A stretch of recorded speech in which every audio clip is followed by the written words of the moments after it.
साध संगत जी, प्रेम से कहना धन निरंकार जी। एक नई साखी के साथ स्वागत है आप सभी का आपके ही अपने चैनल पर। आज की साखी का विषय है अन्याय के खिलाफ आवाज़ उठाएं। तो चलिए सुनते हैं आज की ये साखी। साध संगत जी, बहुत समय पहले की बात है। एक चरवाहा था जिसके पास 15 भेड़ें थी। वो रोज उन्हें चराने ले जाता और शाम को बाड़े में डाल देता। सब कुछ ठीक चल रहा था, लेकिन एक सुबह जब चरवाहा भेड़ें निकाल रहा था तब उसने देखा कि बाड़े से एक भेड़ गायब है। चरवाहा इधर उधर देखने लगा कि बाड़ा कहीं से टूटा नहीं था और कंटीले तारों की वजह से इस बात की भी संभावना नहीं थी कि बाहर से कोई जंगली जानवर अंदर आया हो और वो भेड़ उठाकर ले गया हो। चरवाहा बाकी की बची हुई भेड़ों की तरफ घूमा और पूछने लगा कि क्या तुम लोगों को पता है कि यहाँ से एक भेड़ गायब कैसे हो गई? क्या रात को यहाँ कुछ हुआ था? सभी भेड़ों ने ना में सर हिला दिया। साध संगत जी, उस दिन भेड़ों को चराने के बाद चरवाहे ने हमेशा की तरह भेड़ों को बाड़े में डाल दिया।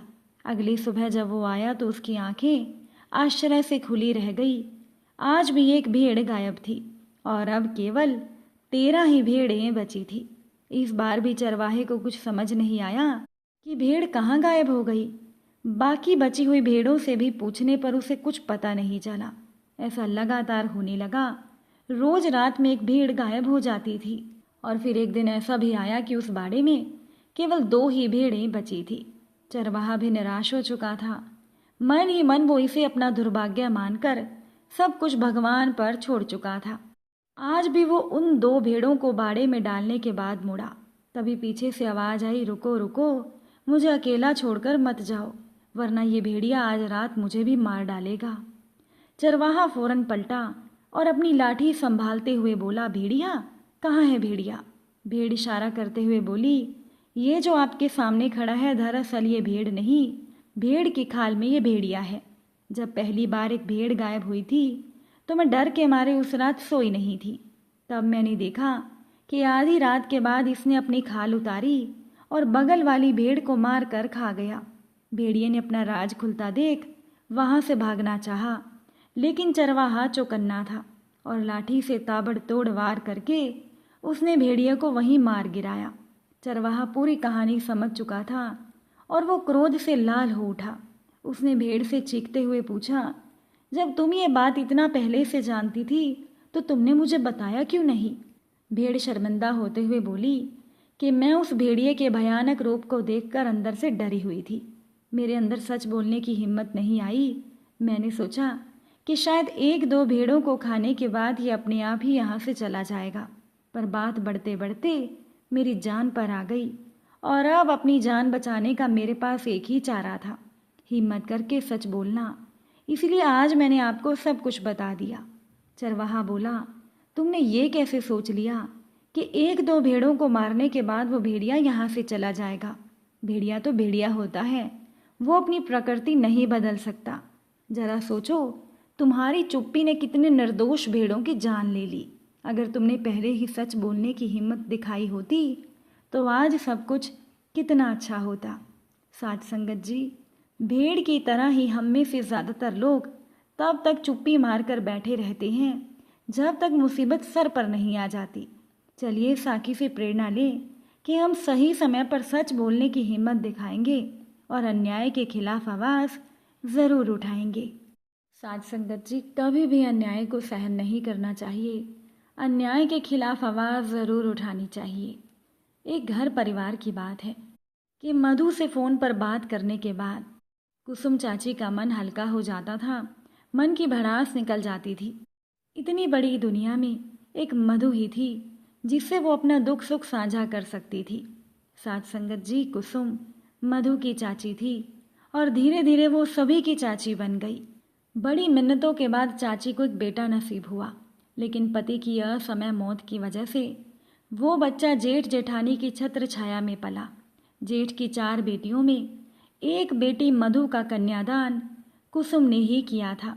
सचमुच उन दोनों में माँ बेटी के जैसा रिश्ता ही था।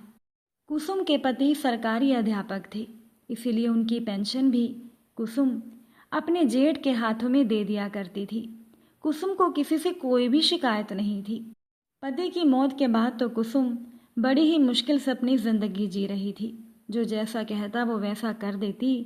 वैसे भी वो शुरू से अंतर्मुखी स्वभाव की थी और ज़रूरत से ज़्यादा ही कुछ सीधी थी।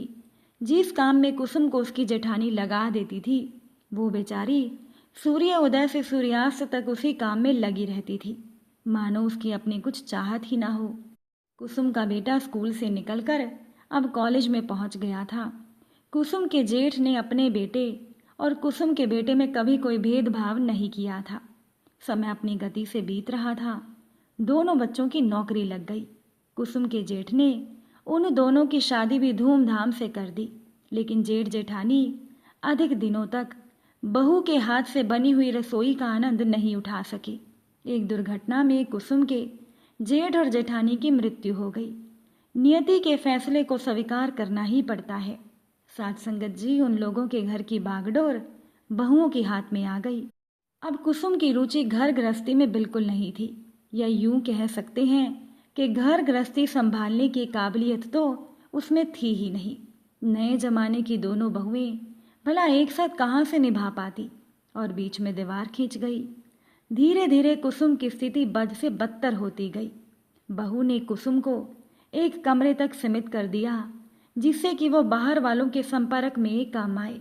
कुसुम का बेटा महीने में एक बार माँ के पास आता था और प्यार मोहब्बत से बातें करके पेंशन के लिए हस्ताक्षर करवा कर चला जाता था। शुरू शुरू में तो कुसुम आस पड़ोस के फ़ोन से मधु से बात कर लिया करती थी। उसकी शिकायत सिर्फ यही थी कि मुझे कोई गंगा स्नान के लिए नहीं ले जा रहा। मधु अपनी चाची की स्थिति से दुखी रहती थी। वो जानती थी कि चाची के साथ अन्याय हो रहा है। एक तरह से उसकी चाची को कैदी बनाकर रखा गया है। उसे पेंशन के लिए जिंदा रखा जा रहा है, इसीलिए सुबह शाम भोजन मिल जाता है। अब मधु ने एक दो बार उनके बेटा और बहू से बात करने की कोशिश भी की, लेकिन हमेशा उस बेचारी मधु को भी यही जवाब मिलता, हमारे घर में दखल अंदाजी मत करो। मधु बेचारी चुप हो जाती थी। अब 3 साल के बाद इस बार मधु मायके आई और अपनी चाची कुसुम की हालत देखकर उसकी आंखें भर आई। 2 जून भोजन और 1 लोटा पानी कमरे में रखने के अलावा कभी कोई कुसुम चाची की तरफ देखता भी नहीं था। एक फैसला लेते हुए मधु ने अपने पति को फ़ोन किया और उसके बाद मधु अपनी चाची का सामान बांधने लगी। सामान के नाम पर कुसुम चाची के पति की तस्वीर और एक भगवान की मूर्ति के अलावा ले जाने लायक तो कुछ था ही नहीं। अब मधु जाते जाते उनके बेटे से बैंक के कागजात जबरदस्ती अपने साथ लेती गई। एक फैसले के तौर पर यह घोषणा भी कर दी गई कि ये अन्याय हम नहीं देख सकते। चाची ने हमें बेटी माना है और अब मैं बेटी का फर्ज निभाऊंगी। अब से चाची की पेंशन चाची के पास आएगी। कुसुम के बेटे के आगे ये घोषणा भी कर दी गई कि बेटा होने के नाते तुम कुसुम की चल अचल संपत्ति के मालिक हो। हाँ, चाची के अंतिम संस्कार करने के लिए ज़रूर आ जाना। अब कुसुम के बेटा और बहू मधु का मुंह देखते रह गए। उनके पास तो कुछ कहने लायक था ही नहीं। उन्हें उम्मीद नहीं थी कि मधु ऐसा भी कुछ कर सकती है। साथ संगत जी, अन्याय को सहन करना भी पाप होता है, इसीलिए ज़िंदगी में कभी भी अन्याय सहन ना करें। अन्याय के खिलाफ आवाज़ ज़रूर उठाएं। अगर आज की ये साखी अच्छी लगी हो तो वीडियो को लाइक शेयर ज़रूर कीजिएगा। आप सभी से फिर मुलाकात होगी नई साखी और नए विचारों के साथ। साथ संगत जी, प्यार से कहना, धन निरंकार।